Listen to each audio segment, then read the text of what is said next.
It's Gorman in the morning with Fletcher and Ryder. Now, 92 KQRS. Gorman. When your name's Gorman, people get mad at you. Oh, yeah, Gorman. Gorman in the morning. Heavy on the man or heavy on the gore? No, man. It's a Gorman. Okay. And I remember very clearly one time in school, and this girl who was like a fifth grader, I was in fourth grade, she goes, oh, yeah, Gorham. I was like, Gorham? What? Did you cry? You cried for days on that. I just looked at her and thought, thank God I'm moving to Kentucky to get away from people like you. Gorman in the Morning is actually the name of this show. We're here 5 days a week on Minnesota's 92 KQRS. It's great. Even on Friday. We're not like those late night talk show hosts who take Friday off. No, by God, we're here. And now that I'm feeling Minnesota, Paul, would you please indulge me and give me some headlines? I will. It's Friday, and that means construction. Nice. There are several road closures across the Twin Cities this weekend. You've got a stretch of 494 in Inver Grove Heights and South St. Paul, also part of Highway 55 in Golden Valley and Minneapolis in both directions, and easy pass lanes of 394 in Minneapolis will close at 5 p.m. on Sunday. Oh, boy. Until November. Oh, okay, then. Yeah, that's not a weekend one. That one's a long-term project. Okay, fair enough. So there you go. So just, it's Minnesota. It's summer. Just make plans. Mm-hmm. Wrestling legend Hulk Hogan has died at the age of 71. He suffered a cardiac arrest at his Clearwater, Florida home. Hogan is credited with transforming professional wrestling into a family entertainment sport. Beyond wrestling, he appeared as Thunderlips in Rocky III, but none of this likely happens without the Minneapolis-based American Wrestling Association. The AWA is where Hulk Hogan was born, and the legend grew from there. I mean, it's, Jimmy Superfly Snuka, Junkyard Dog, Andre the Giant, and, of course, Hulk Hogan. Sure. I don't make any apologies. I've never been into wrestling. It's just what it is. Yep. It's not like I haven't known who he is forever. Yeah. He went well beyond the ring, as they say. Had no Hollywood idea. Hulk was everywhere. Yeah, 100%. I was like 3 and I knew who he was. Of course. Yep. He actually actively was launching a new amateur wrestling league, Real American Freestyle. Its first event was scheduled for August 30th, but I guess they're going to be scrambling to find a new way to execute that one. Mm-hmm. Led Zeppelin will celebrate this year's 50th anniversary of Physical Graffiti with a new EP and reissue of the original album on September 12th. The EP Live features live recordings of In My Time of Dying and Trampled Underfoot from Earl's Court, London in 1975, and then Sick Again in Kashmir from Nebworth, England in 1979. The reissue is of the Physical Graffiti Deluxe Edition 3 LP set that was first released in 2015 that has a bonus LP of previously unreleased material, and the new version adds a replica of the Physical Graffiti promotional poster from 1975. How big is that vault, Jimmy? He keeps finding things. My God. By the way, Physical Graffiti just certified 17 times platinum this year, so pretty good. If you're forcing me to take one Zeppelin record away, that's the one. If I only get one, I'll take the longest one, and that's Physical Graffiti. Yeah. Here's a Gen Z phone hack that might improve your life. Use Do Not Disturb mode on your phone all day. Mm-hmm. More and more young people are using Do Not Disturb, not just for nighttime, but all day long to set digital boundaries. And experts say it can help with sleep, reduce anxiety, and make you feel less overwhelmed. Yeah, there's people in their 20s who do that, and their parents can never get a hold of them. I was just going to say, this is a really good way to annoy the rest of us, too. Just my experience here. But children. It says work performance, everything, anxiety throughout the course of the day. I mean, because you have that giant distraction taken off your plate. You can also, I've thought about this. You can also, next time you see one of those garbage trucks speeding through the neighborhood, throw your phone into the back of it. Yeah. Man, that's going to give you wings right there. Yes. Off the bridge works too. Flying free, good. baby. Okay, why don't you both do that this weekend? I'd love to. If I didn't have the myriad responsibilities that come with being. Who am I kidding? I can throw my phone away. Who needs me? Nobody. It's going to happen. I'm telling you. Yeah. Anybody who's game, throw it off the boat tonight. Not a threat. It's a promise. Just get yourself a flip phone. Then you can still be contacted. I would be thrilled for that. This one's weird. A suspected serial butt sniffer is behind bars again in California. Khaleesi Caron Crowder has been busted for sniffing strangers multiple times and was arrested again this week for the same crime. He's on active parole and a convicted sex offender, and he's due in court next week. A butt sniffer. What? That's his thing. I thought this was going to be a story about dogs when you started. So this guy it's a human. is actually walks up behind people that he doesn't know and He'll wants crouch to get a down. sniff. Okay. Yeah. Okay, Yeah. well, pro tip. I'm pretty sure you can buy farts in a jar on eBay or something like that. Yeah. How does this guy not have a broken face? I'm sorry. How has nobody just put a work boot or a stiletto right through his jaw? Sure. Good Lord. Very good question. That kick back like a horse. That's what I'm saying. Should. That's just the natural reaction, I would imagine. Hey, you remember that Real ID deadline on May 7th? I got mine. Yes. You got yours? Yep. Yeah. Were you a Good. first-time applicant or renewal? I didn't. I did it a while ago. Okay, So very- but I brought all my paperwork and got my crap done. Well, Nice. check this out. If you've applied for a Real ID for the first time in 2025, chances are you're still waiting, or you're going to be waiting a while. Ooh. Minnesota Driver and Vehicle Services says the wait time right now is exceeding 90 days to get your Oh. ID in the mail. Damn. I know. Okay, both of your faces are very perplexed. There's actually a very good reason for this. Okay. 3 months? 3 months. Take a guess how many first-time Real ID applications there have been since January. Are we talking just Minnesota? Just in Minnesota since January 2025. Got to be at least a couple dozen. 50,000. Am I closer? 394,000, including 100,000 in April alone. Wow, fair enough. So, That's a lot. like we like to pick on the DVS. We like to pick on those kinds of things Sure. all the time. The wait lines and people are crabby, but that seems pretty reasonable to me. I got all three of mine back pretty quickly. I travel under assumed names and false identifications. Oh, wait, I'm not supposed to talk about that. Okay, Wait. Never mind. Next. If you've got one for Pat McGroin, I want to see it. I wish I did. Ugh. Jack Bauer is keeping an eye on you. Kristen Cabot, Astronomer's chief people officer, has resigned following that viral kiss cam moment at a Coldplay concert last week. Andy Byron, resigned his position on Saturday after the company launched a formal board investigation into the incident. Neither she nor Byron has spoken publicly about the episode. They probably are under a rock somewhere, wanting this to all go away. Good luck with that. They will be in their 80s and people will still say, do you remember the kiss cam thing? 100%. I mean, think about it. Like, for real, if they both move to new towns, it's going to come out eventually, and it's going to be, everyone else will just have a laugh in a minute, but it's that is an eternal, you got to be kidding me. That's the guy? Like, oh, that guy that just got that, I just gave him a latte. I think that's the kiss cam guy. It's never going to go away. No, they're going to be people coming up to them and doing the around the bag hug until they die. Yeah, no question. Nailed it. Chuck Mangione, a two-time Grammy winner, passed away at the age of 84 yesterday. A prolific musician who played the flugelhorn and trumpet, put out more than 30 albums, had 14 Grammy nominations. Mangione's album Feels So Good reached number 2 on the Billboard chart, and its title track had a ton of success in various media, including commercials and movies. His music was featured in the Olympics in 76 and 1980, and he also famously played himself in the animated series King of the Hill. Sure he did. Yeah. It's funny because we were going deep on King of the Hill stuff yesterday, and then we got off the air, and I was like, oh my God, we killed Chuck Mangione. Don't say that out loud. What is wrong with you?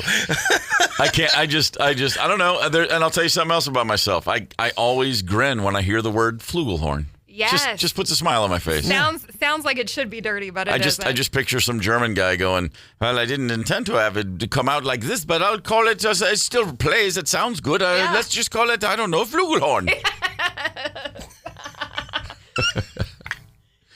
Just saying, that may be how it was. I think the guy was trying to make something else, and he came up with that, Something went awry. Do you mind? I'm trying to do the headlines here.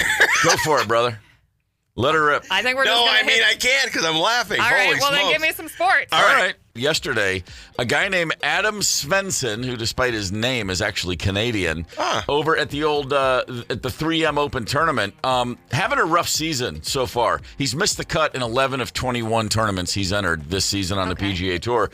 He's won $272,000 this year, which for a golfer on tour is like, it's good, Right. good. Sounds like a lot to me. Sounds like a lot to all of us, but for a guy on the tour, it's like, man, I should be doing better.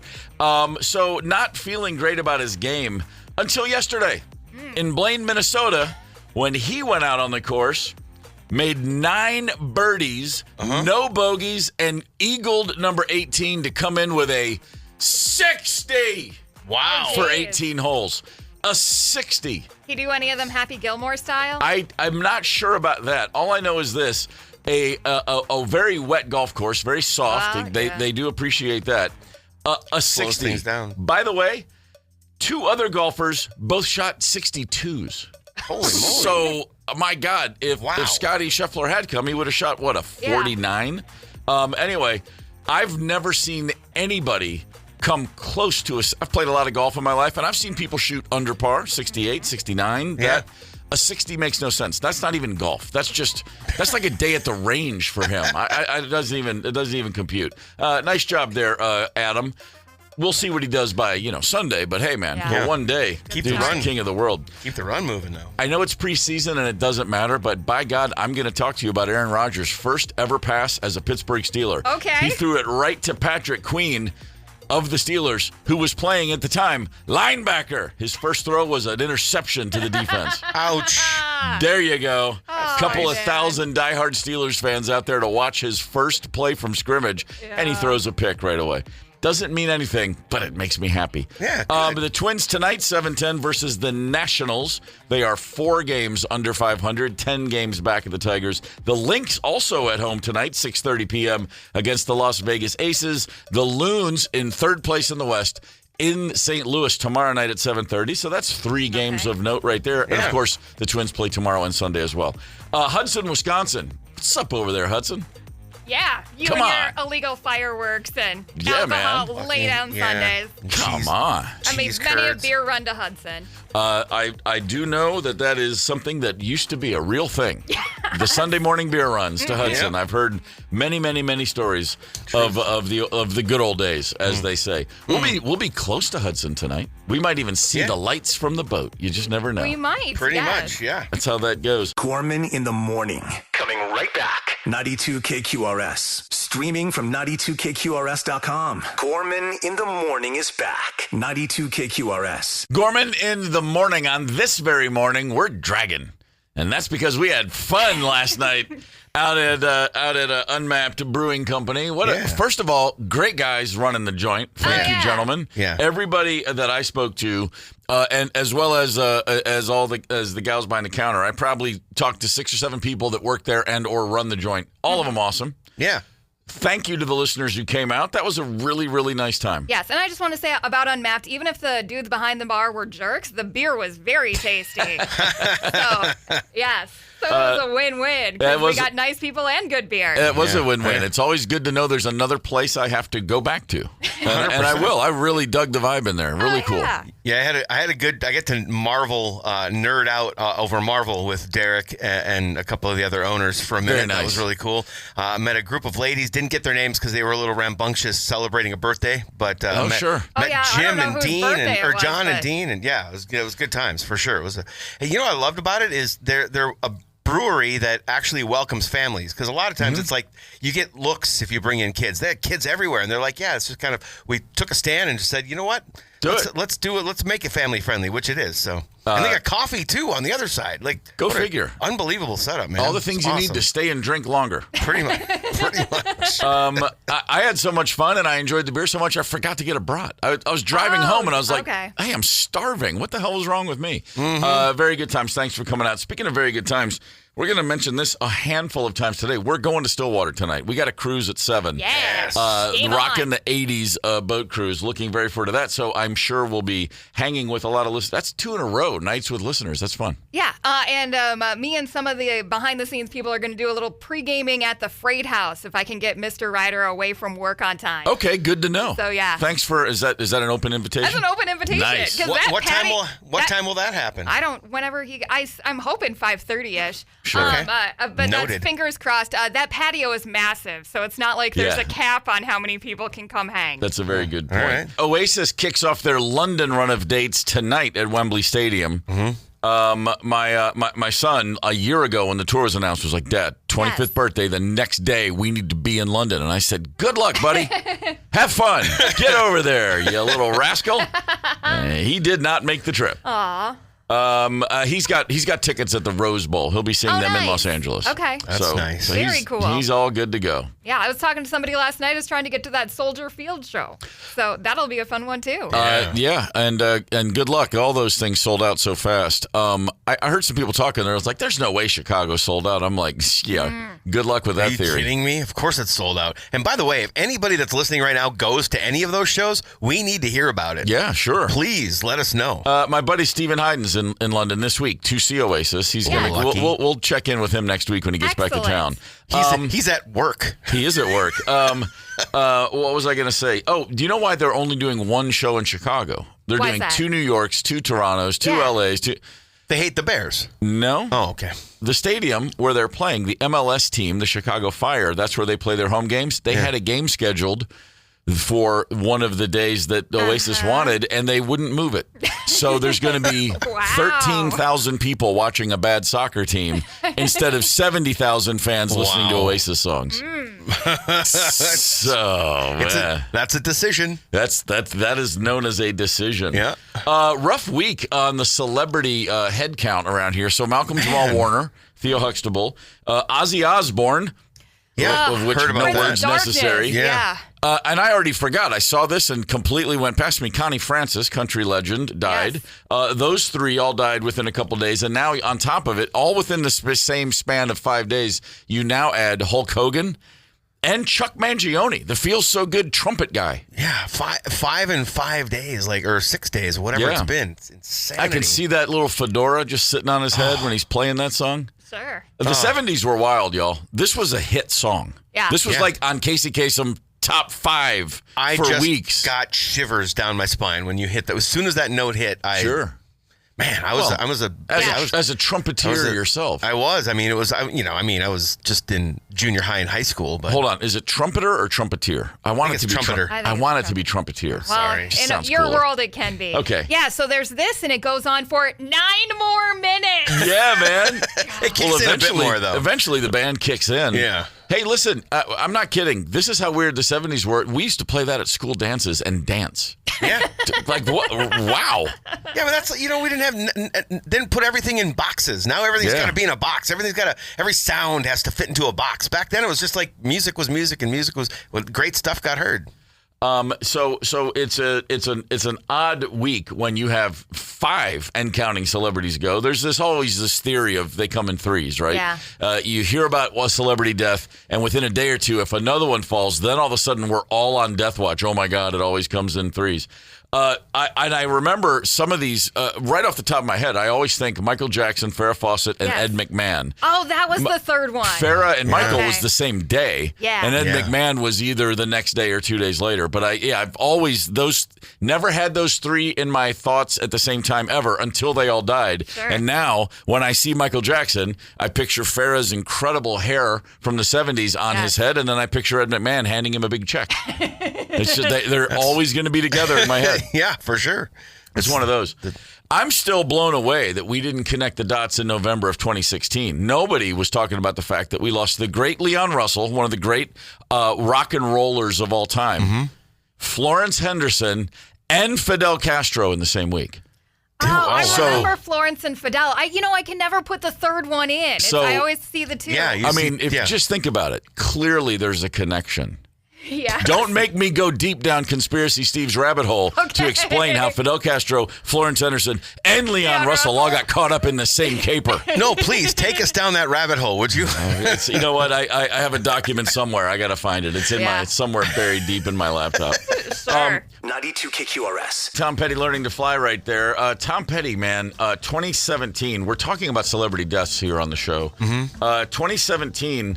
They weren't clumped all in the same week, but in the same month, Tom Petty, Gord Downie from the Tragically Hip, if you remember the singer who had the brain tumor on their final tour, and Fats Domino, all in the same month. Oh. Wow. Huh.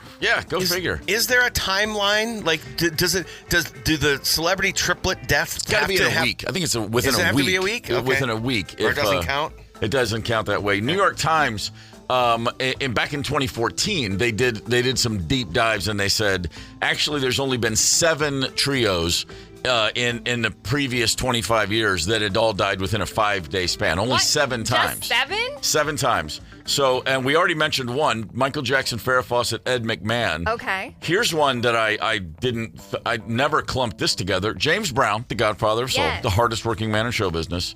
Gerald Ford, who played football at the University of Michigan. Yeah. Oh, wait, he was also a president. Yeah. And Saddam Hussein. How about that trio? Wow. I mean, Man. Gerald Ford, Saddam Hussein had to have crossed paths at one point, right? I'm sure. Well, in the 70s, Saddam timeline? wasn't. He didn't have enough juice to be running with the president back then. Nah, fair enough. Yeah. More. The 80s were more his peak years. For sure. Yeah. The young. And I mean, the young dictator that he was. there might have been some outside factors in the Saddam Hussein thing. Was not natural causes. No, that's very true. That's a very good point. You know? That's very true. Somebody's like, wait, we lost James Brown and Gerald Ford? All right, flip the switch. Yeah. Let's do that. January 2016, I'm sure we all remember this because not only did you have David Bowie, but Glenn Frey in the same week. Okay. And then the great actor Alan Rickman. All 3 of those guys within Hans Gruber. Yeah. By the way, fun fact about Alan Rickman as Hans Gruber. That was his first movie. No, it wasn't. Come on. First part in a movie ever, and it's the greatest villain in the last 50 years. Was he doing theater Yeah. and stuff like Yeah, that? stage Okay. actor. All right. He'd never been in a movie before, and he played Hans Damn. Gruber. I'd be fascinated to know if that was by choice or if he just never could get a role. I think he's a stage guy and doing his thing, and he probably went out for a few parts, never got hired, and then they probably hired him because he was so cheap. Yeah, that could be. You That think could be. so? Yeah. I don't know. Those thespians, they have a way about them. So Man. David Bowie, Glenn Frey, and Alan Rickman, that was the Yes. trio? Yes. Did you ever meet any of those guys? Or have a chance to hang? Yeah, actually, all 3 of them. Glenn Frey just hey man, good to see you. How you doing? Yeah. Please don't yell at me. That's what I was thinking because he was a salty character. David Bowie, spent a month on the road with him when I was with Stereophonics. That's unbelievable. And he was not at all like David Bowie. He was just a dude hanging out. Awesome. Sure. I mean, every day, telling stories, he was like a lad. He was like just a guy from London who was happy to converse and share stories, and he was awesome. As eccentric and grandiose as his persona was, I find it fascinating that he was just a dude. I love that. You know what I mean? I met him when I introduced myself. The first day of the tour, hey, how you doing? Oh, glad to have you guys out, And he's like, I'm David. We're like, yeah, we know. But I said, hey, man, I'm Steve. And he looks at me and he said, that doesn't sound Welsh because and I said I'm from the West Welsh, way far west. And he goes, yeah, what town? I said, it's called Kentucky. and he goes, well, I'll call you the Colonel then. And I was the Colonel. I was like, Nice. David Bowie gave me a nickname right when we shook hands. Seriously, it doesn't get any better than that. He was the best. Alan Rickman in a hotel lobby following a giant earthquake. Oh, no. We sat together and were freaked out together for 2 hours. And that was and the third member of that conversation, Bjork from the Sugar Cubes, Icelandic bizarre pop star. Yes. I saw Alan Rickman a few years later, again in passing. I said, hey man, we were at the hotel. He goes, oh, of course I remember. How you doing? Good to see you. Yeah. I saw Bjork 5 years later, and she looked at me and said, no, that didn't happen. I'm like, okay. All right, whatever. I guess the math, Alan Rickman remembered me. The math on all of that totally checks out. Oh man, I really wanted to be Bjork's buddy, and she wasn't having it. Did you really though? Oh, not really. So that was like grueling, and then not long after that. So think about that: Bowie and Glenn Frey. Yes. Alan Rickman, and then 2 months later, Prince died. I mean, that was the spring, right, of 16? Yeah, it was like April, I think. 3 months later. Who were the other ones around Prince, or was he flying solo? I think his royal badness didn't go for bands. He stayed on his own. I think Prince counted for 3. I think whoever died that same week, everybody was like, "Did you hear about so and so?" Anyway, back to Prince. Yeah. It was like that's a rough week to go. Yeah. Graham Parsons, great singer-songwriter for the purists, the inventor of country rock, if you will, the Flying Burrito Brothers, and then he's the guy that bestowed upon the world Emmylou Harris, so put him in the Hall of Fame for that alone. Yeah. Graham Parsons died, and his death in 73. For the first time ever, he was every newspaper because he was this guy. Like everybody knew him, but he wasn't big. And the next day, Jim Croce died, and it was like, screw you, Graham. Like it was like the fans were like, oh, come on, we can't even have a day where finally everybody recognizes the greatness of this guy. One more I'm going to share with you. Not celebrities that were in their prime necessarily, but Sid Caesar and Shirley Temple died in the same week, and then Philip Seymour Hoffman. That was one that just. And that's 2014. It's already 11 years. Philip Seymour Hoffman was a kick to the shins, man. Just what an amazing actor. Yeah, and just like, I don't know, you felt some celebrities die and you're like, oh, well, that sucks. And then some that it really hits you. You know what I mean? Like, one of the great actors of any generation dead of an overdose in his 40s. It's like, oh, God, no. How horrible. Yeah. Sid Caesar and Shirley Temple had much longer lives. That was a very different story right there. Check this out. 36-year-old Stephen Blassetti, a new icon. He is a New York City, I don't know if he's from there. He is in New York City. He certainly was over the weekend. He stole a boat and went took it out onto the Hudson River last Saturday. The Hudson River is the river that runs that separates Brooklyn and Manhattan. Right. Okay. Right? That's the Hudson River. The big dirty one? Yeah, it is. That's where the plane landed. The Hudson separates Manhattan from New Jersey. You're right. That's where the plane landed. Not the Brooklyn Bridge side, the other side. The west side of Manhattan to New Jersey, that's the Hudson. Got it. He took a boat, stole a boat, and just went for a joyride on the Hudson. I mean, you walk by a boat, it's got the keys in, it's hard to pass it up. There it is. Not only did he take a ride on the boat, he took all of his clothes off while doing so. So there were several reports of, hey, there's a naked dude rolling around the Hudson on a boat. It's what they call a joyride. He was taken down. Authorities caught up with him. They arrested him. And the word on the street was, well, he's high on something. He's just out of his gourd. Oh, no. They arrested him and took him to the hospital for a psychiatric evaluation. Okay. Clearly going through some things. Early Wednesday morning, he was still there going through the psych evals, and a cop was guarding him at the hospital, fell asleep in his chair, dozed off. Just like a movie. Yes, Stephen Blassetti recognized, hey, the cop guarding my room is asleep. I will walk out of this room. I'm going to take the keys to the handcuffs from the cop who's asleep. Okay. I will take my handcuffs off. Oh, and then I'll grab a white lab coat and some blue pants from a closet, and I will simply walk right on out of here, and that's what he did. Damn, I feel like I saw this episode of Fargo. Yeah, thank you. Jeez. It is an absolute movie scene waiting to be shot. Yeah. The cop falls asleep, you swipe the keys. Like, these things don't happen in reality. Those are movies. Movie tropes. Pretty fantastic. And there's a surveillance video of him leaving the hospital, and I will say, he looks great. Does he? Did you see the naked picture? He's very stylish. There's a pixelated naked picture, and this dude isn't your typical crazy naked running around person. He has like a swimmer's body. Oh no, here's the nudity. I haven't seen the nudie picture. He's in great shape, and he's got his hair looks great. I mean, man, he's got a full blown fro hawk. This dude, like, he's very stylish. Man, in a world where the Hawk Tua girl gets famous, let's make this guy famous. At least he did something. He took a naked joyride and eluded the police, and got himself out of handcuffs, and got himself dressed up like a doctor to leave. Wow, fantastic! Is he on the loose right now? He's on the loose. They're trying to find him. They're like, New York City police are like, hey, anybody sees this guy? Him? No, he's out kicking him, man. He's probably, you know what he's probably doing right now? Probably performing surgery, probably helping somebody get through a hernia. Oh, yes. You know, why not?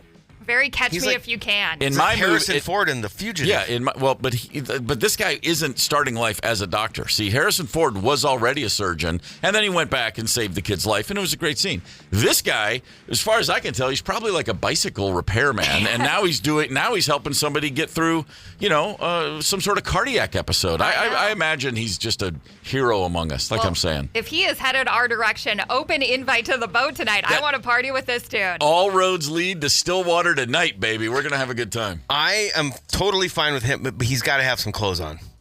Oh, sure. No. If he's going to come on our cruise. He will walk onto the boat fully clothed. Yes. And then once he's on the boat, once we shove off, he can do whatever he wants. Fair enough. That's fine. But he's got to enter the boat with, you know what? Let's wear the scrubs and the white jacket, please. When we make the movie, we're going to give that character a catchphrase. He's going to have something he says throughout the movie, and generations of fans will say it to each other at appropriate moments. Gorman in the morning. Coming right back. 92 KQRS. Streaming from 92KQRS.com. Gorman in the Morning is back. 92 KQRS. Celebrity catchphrases. We just, there's a few every now and again that just enter the zeitgeist and will not leave. Yeah. I mean, I think we got to mention that we lost one of the most legendary ones. And what are you going to do when the largest arms in the world in Hulkamania runs wild on you? There it is. Brother. The Hulkster. That, like I said earlier, I've never spent 10 minutes giving a rat's about wrestling. It's just not a thing for me. Yeah. Okay. And I am surrounded my whole life by wrestling fanatics, and I love that they love it. And if I'm in the right mood, I'll watch it. But it just like bounces off my head. Yeah. That said, you know that one. I know all kinds of Hulk Hogan stuff. I've heard that guy speak and scream and yell my whole life. It's like I don't remember a time before the Hulkster. So, yeah, I got that. Just the number of things that come out of that guy's mouth. And it reminds me of, but the first one that comes to mind, oddly enough, is Hulk Hogan adjacent. But, Rocky III, man, when Mr. T hit the scene, come on, man, Clubber Lang, that dude was everywhere. I mean, screw the so badass. Forget the Survivor song. I'm all about Mr. T. I pity the fool. I pity the fool. Man, that was, I'm here to tell you. I was probably, 18 when that movie came. Everyone I knew, man, I pity the fool. We all would say that as if it didn't make us the biggest dorks on earth. I thought it was a phrase my dad made up, but no. I know. Any predictions for the fight? Mr. T Clubber Lang turns to the camera and is like, pain. Hell yeah. Good. It's incredible. Oh, God, he's awesome. 651-989-ROCK. The catchphrases that come to mind. What do we got? We got a couple. Chris said, Nanu Nanu from Robin Williams, Mork and Mindy. Mork and Mindy. That's a good one. Wow. Yeah. That had Bon Scott even threw out a Nanu Nanu on an AC/DC song. Oh, did he? At the end of Nightcrawler. Nightcrawler. What am I going fishing? Yeah. I need some Nightcrawlers. Yeah. Nightprowler at the very end. It was Shazbot Nanu Nanu. That's the very end of that record. Yeah. Another good one that I personally like. I don't know how you guys feel about this. We haven't really broached the topic of Borat, but very nice. It's very good. I like it very much. Yeah, no. That's my thoughts on Borat. Uncomfortably funny. Yes. The original Ali G show going back to late 90s. The first time I saw all those characters, I just stared at the TV and thought, you've got to be kidding me. This is the greatest thing I've ever seen. One of the interesting interviews of my career, when the second Borat came out, I interviewed Sacha Baron Cohen as Borat. Oh, nice. That's fantastic. How'd that go for you? Because I would be scared. I was incredibly intimidated, but he was very accommodating. He never breaks character, so he couldn't be warm and kind. But it was fun actually. It was like a minute and a half long. It was quick. Okay. Pretty great. So he had Ali G, he had Borat, and then the fashion guy, the Austrian. What was that character's name? I'm blanking on that one. He also had the dictator. But the character, the fashion guy from Austria, going down to the University of Alabama and hanging out with the Crimson Tide football team. Oh, really? If you want to take 7 minutes, Bruno. Bruno in the locker room at an Alabama Crimson Tide football game. Okay. Truly life-changing comedy right there. Believe me when I say. What else have we got? It's funny. We were out at Unmapped last night. Brewing company in Minnetonka, and I was having a conversation with the guy, and he said, "Okay, what is it? What's better, Fast Times at Ridgemont High or Dazed and Confused?" And I was like, "Dude, I love Fast Times as much as the next guy, but Dazed and Confused is on its own whole island in my life." Yeah. I've always said that movie it looks to me it's more like a documentary because I was in a small southern town in those years, and that's what it was like. But of course, Dazed and Confused, which introduced the entire planet to, you say Matthew McConaughey, but I'm sorry, he's the character more than the man himself. That is the greatest. That character coming into that movie, it's like, it changed my life. Sure. And I love him talking about it. In years down the road, he'd be on where did this come from? And it turns out those are the first words he ever uttered as an actor. Yeah. Were those three words? You know what I mean? And it just. It kind of followed him for his career. Did he steal that from a song? I think all right. I can't Google because I'm crippled today. I have of course, I have the book about the making of the movie. You know, like, it's like and all like the spoken word history from all the actors and Linklater and everybody. And I feel like he was doing someone he knew. That was like a guy he grew up with or like that. And I feel like he said that was actually taken from somebody. The Doors. It's from Jim Morrison, actually. He would say, all right. It was in a song or something like that. I don't have all the context, but that's where it came from. A live recording of The Doors where Jim Morrison repeatedly said, all right. The greatest, the Doors live album, the one that was released back in real time, they're on stage, he's up there howling, and I remember as a kid thinking it was the coolest thing I ever heard, where Morrison simply goes, all right, okay, all night, all day. And I was like, I'm in. That's all it took. I'm in. Mojo rising. Watching Dazed and Confused in late 93, within a few weeks of seeing it, my band at that time, the Black Crowes, we go to LA to start making our third album. And we had the word is like, hey, you guys have seen this movie, right? And we're all talking about it.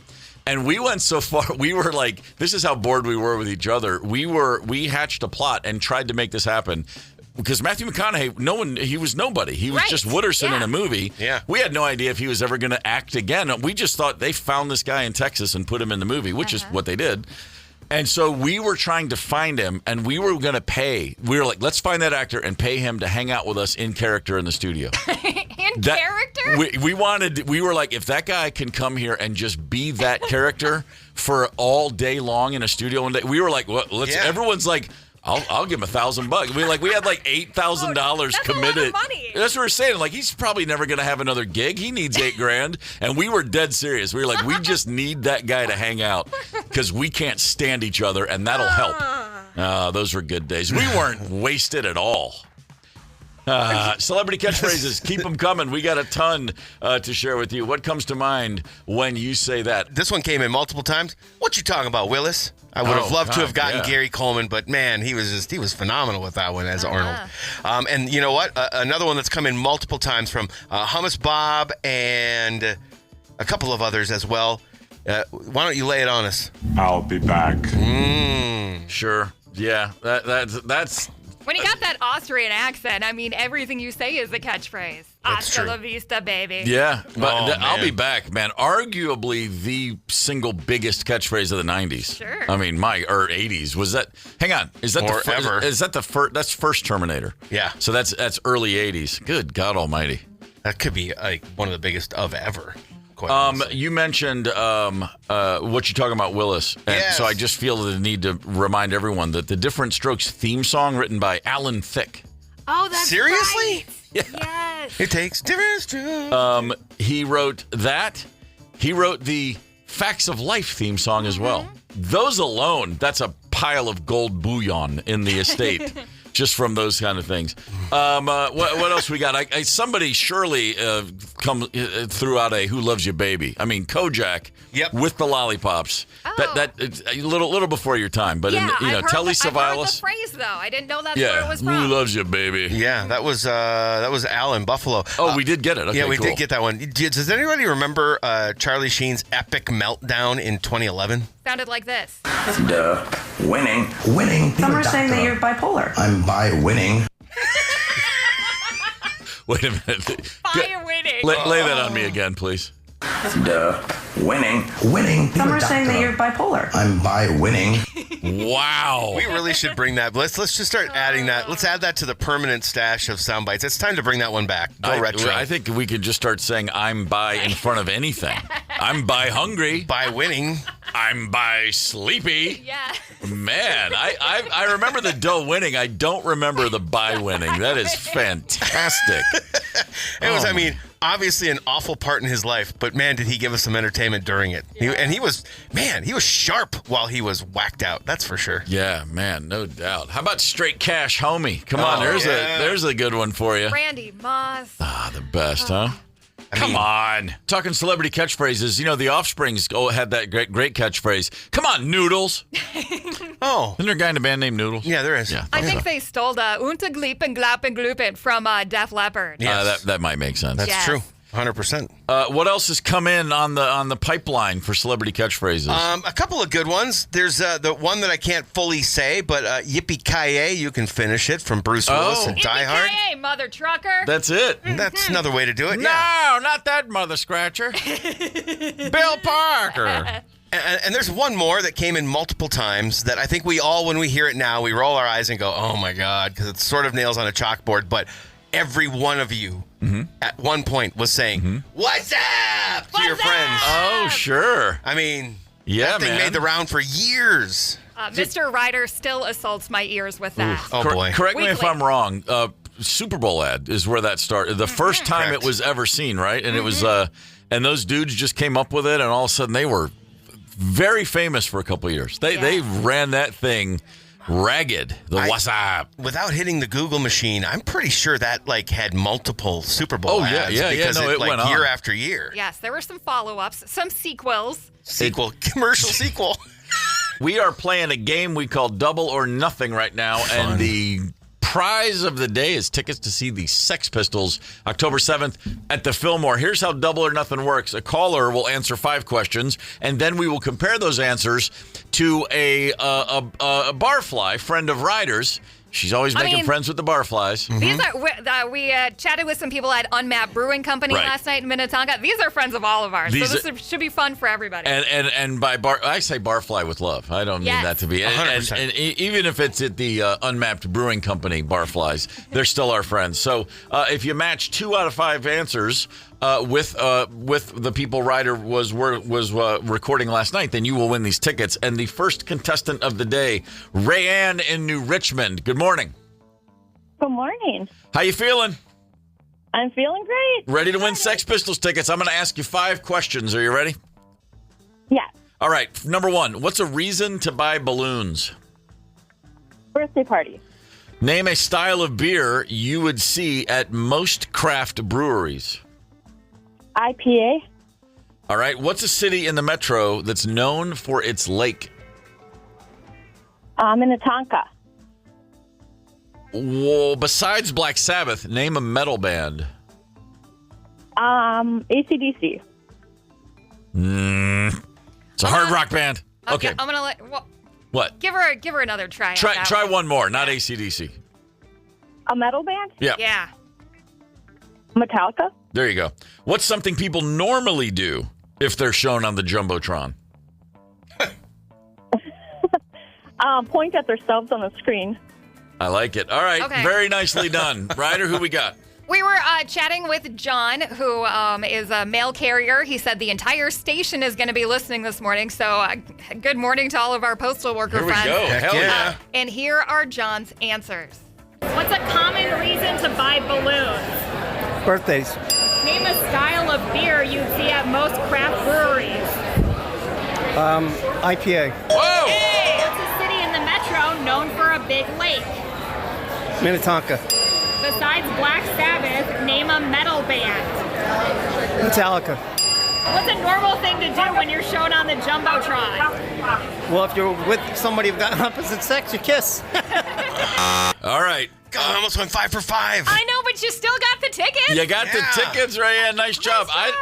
I don't recall anybody ever going 4 for 5, even, much less 5 for 5. That might be a new record. Maybe. I think we had 1 5 for 5. Oh, did I'll we have really? to double Wow. check. Yeah, All right. but Raeann, friggin' nailing it for Wisconsin today. Bang. Way to go.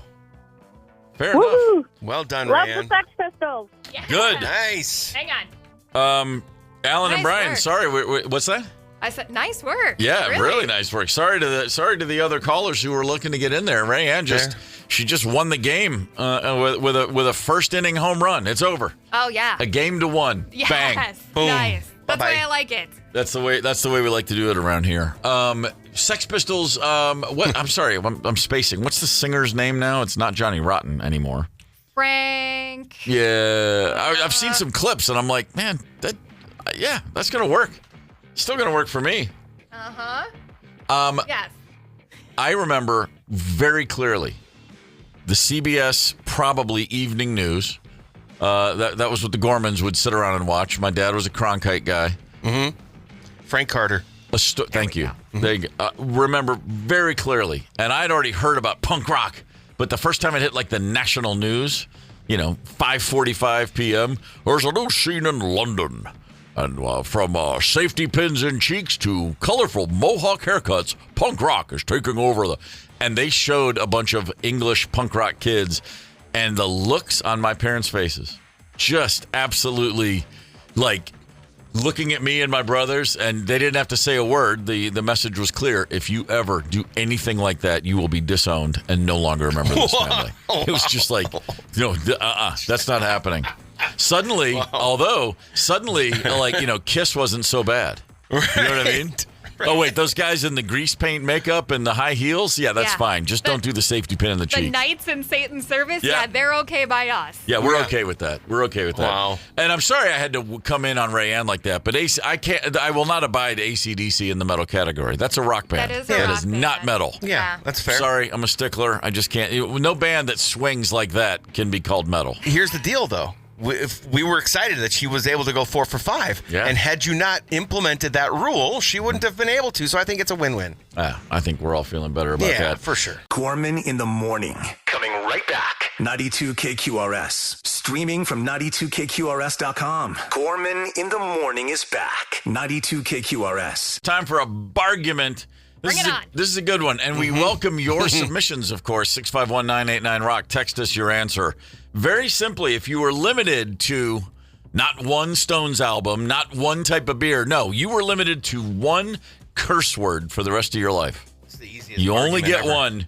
Which would you choose? I'm going with this one. Oh, yeah, that's Like a good it. one. That one? Strong. Okay. What you played. just said? Easiest bargument ever. Are we all going with the F-bomb? I don't know, Paul. You're just acting like this is a no-brainer. It is a no-brainer because it not only would be the only cuss word I would use it, but if I could only use one word for the rest of my life, it would be the F word. Just Okay. not Straight even close. Like, it's so versatile. It's so powerful. I feel a rush of endorphins when I use it. Just it's the on best. its own. Just fudge. You're using. Yeah, you just Fudge ripple. Okay. There's various. Yeah, absolutely. Okay.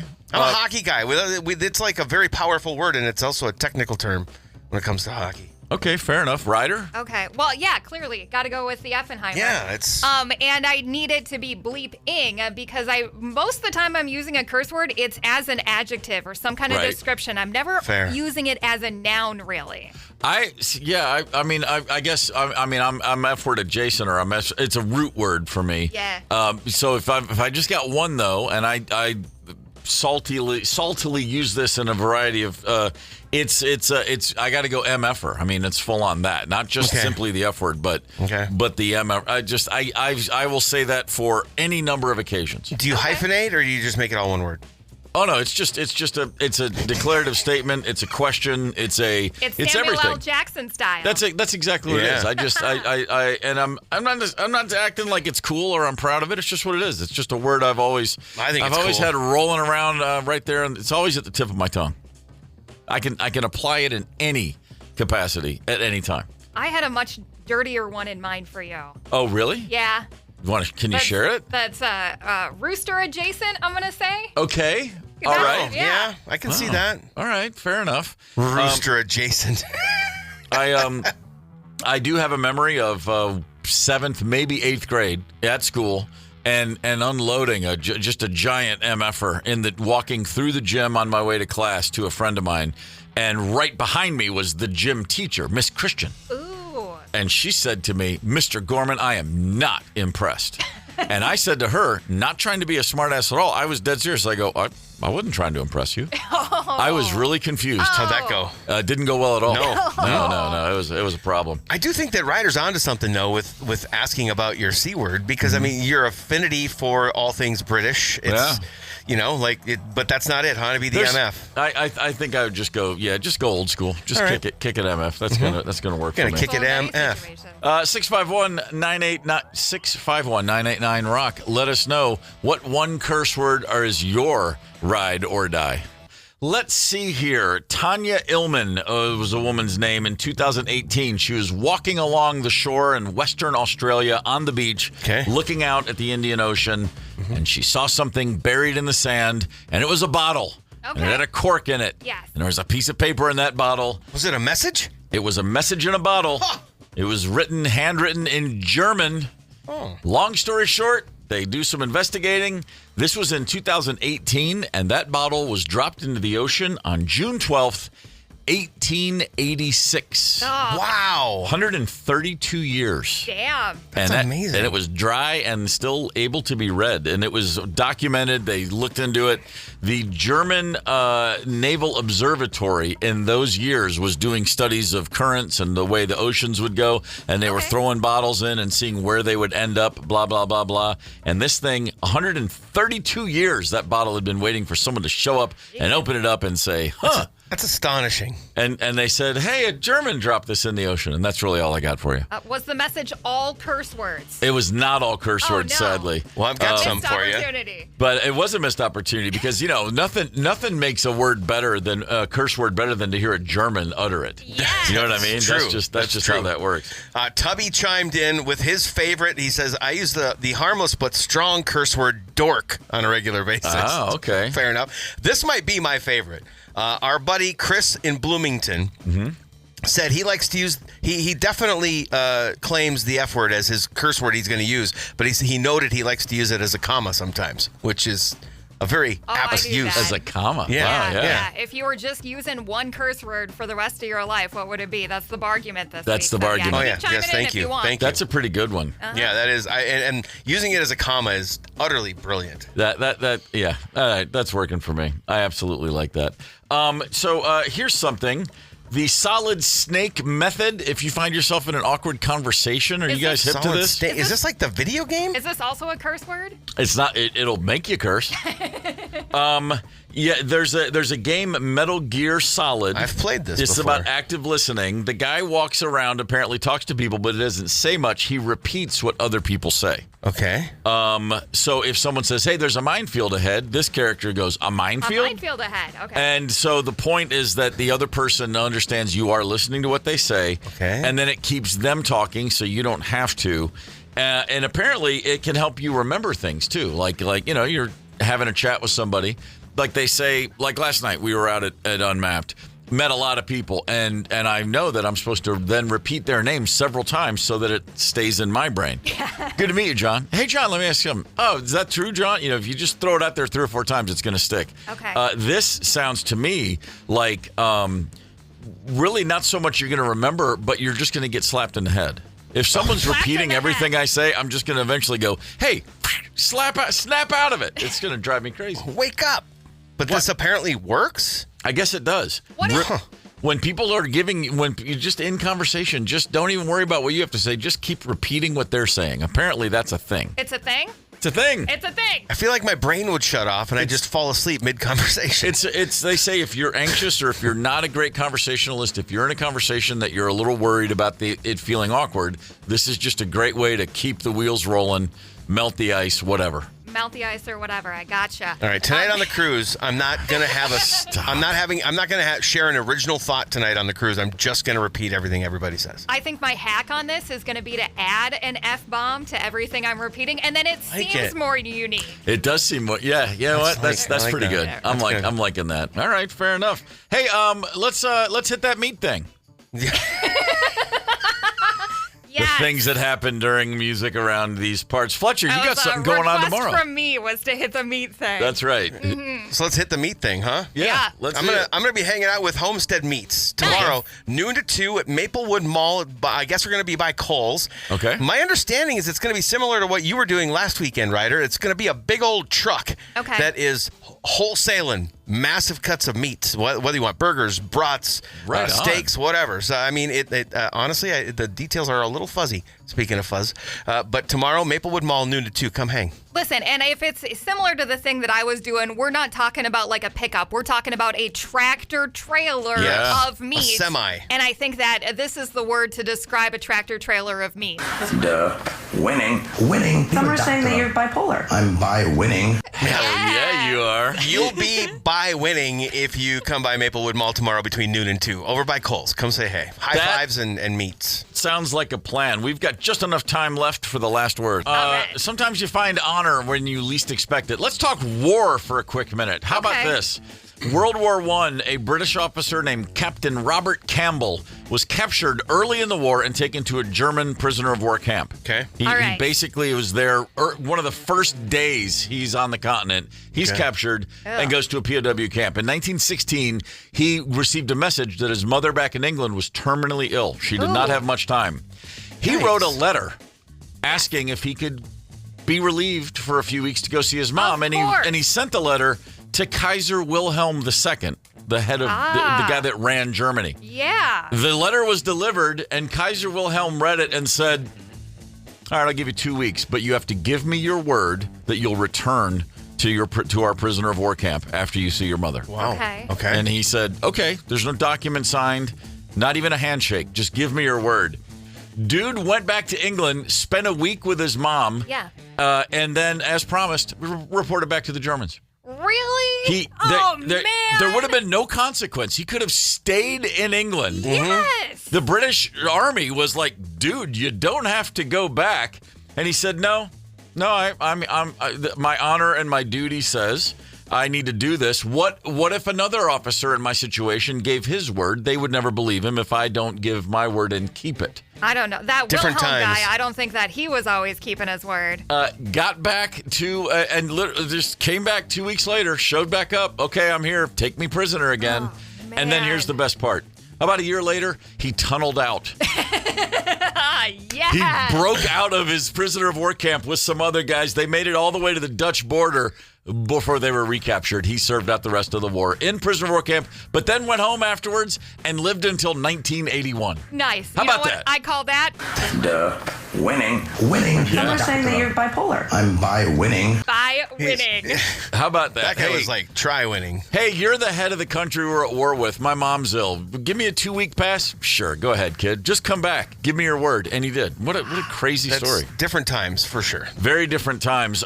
Tonight, Stillwater, rocking the 80s boat cruise, baby. Let's go. Yes. That's going to be fun. I'm on a boat. Take a good hard look at the boat. Take a good hard look at it. Damn straight. Costumes optional. Clothing optional. Hell, let's go crazy. Yeah. I think, you know what? I'm going to be very happy with the first person that comes up and doesn't even just say hi, just says, like, drops their favorite cuss word on us. All right. That's All right. good. Didn't that happen at the last boat cruise? It usually too? happens, I yeah. hear a lot of swearing on these. It's swearing No, I like mean, a like, sailor time. come up and introduce yourself that way. That's what I mean. Like, just. Got it. Yeah. All right, game on. Don't start with hi. Just start with F. Between now and then, what's happening on this radio station, Paul Fletcher? I'm going to play some songs. Okay. In fact, I'll play a whole bunch of them in a row just before noon. We'll go commercial free. I've also got tickets for Flaming Lips and Modest Mouse, and I'll do those about 1:30. Gorman in the morning is also Gorman on the go. Get the 92 KQRS app and stream live or catch the Gorman in the morning podcast anytime. 92 KQRS.